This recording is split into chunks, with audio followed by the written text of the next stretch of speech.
Hi everyone, thanks for watching. If you like what I'm doing here, please be sure to click the like button and subscribe to the channel. I would really appreciate it.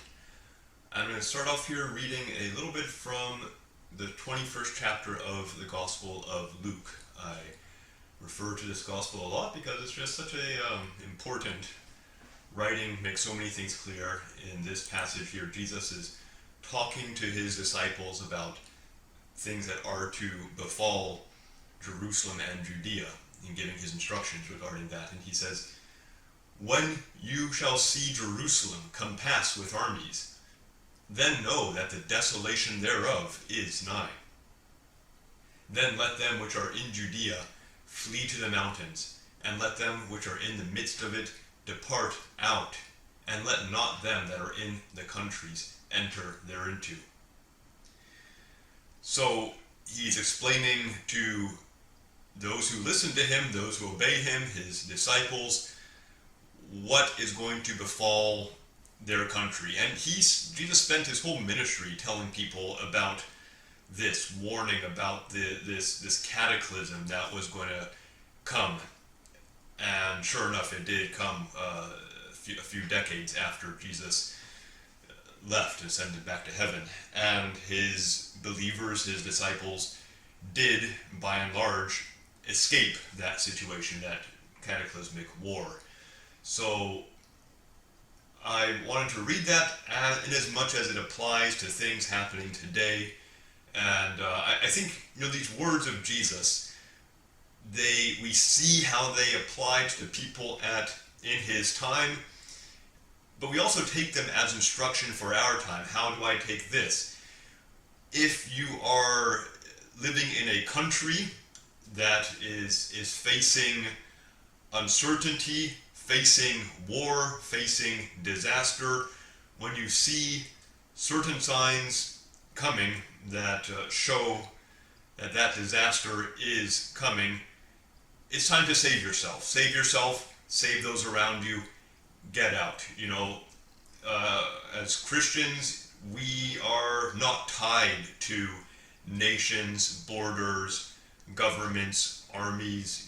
Our duty is to those around us, and to be a positive influence on the world, and to do good works, and just live in love and obedience to Jesus and to each other and to our neighbors, to everyone.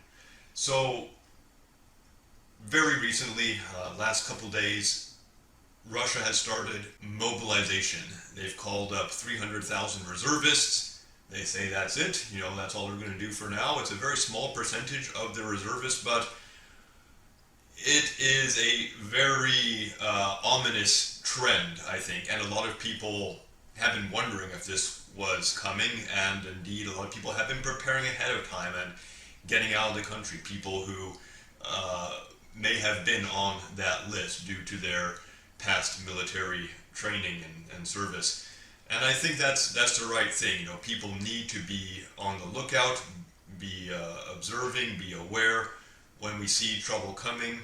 And it can be a hard thing to do. It's very hard to uproot and get out of a situation, but it's important to see the signs around us and plan accordingly and act accordingly. A lot of people left Ukraine in the run-up to this war, and in hindsight they made a wise decision. I think there's can be a time for different things, of course. I certainly commend people who have remained where they are and continue to be a blessing to those around them. But if you're in a situation where you feel you will be in danger, your family will be in danger, it could well be time to get out. And there are countless stories through history where the people who got out ahead of these events, ahead of the bad events, they were the ones who survived. They saved themselves, they saved their families.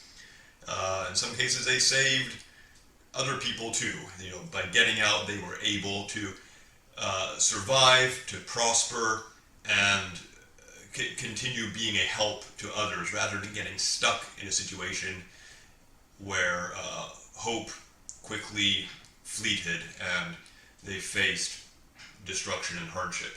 So I hope very much, I hope and pray for people in Russia, these men facing this mobilization, those who can get out will get out, and those who may not have been called up yet, but may be worried about it, it may be time for them to get out too. And I think there's a time when it's time to preserve yourself and preserve those around you. You know, human life is too valuable. It is not to be sacrificed for borders and nationalism and governments and armies. I wish all the best in the world for these tens of thousands of conscripts, hundreds of thousands in Ukraine, in Russia, in these breakaway republics. God have mercy on them, and I hope that as many as possible can get out of that situation and live for their families and live for those who they can be a blessing to in life. Thanks for watching. Bye for now.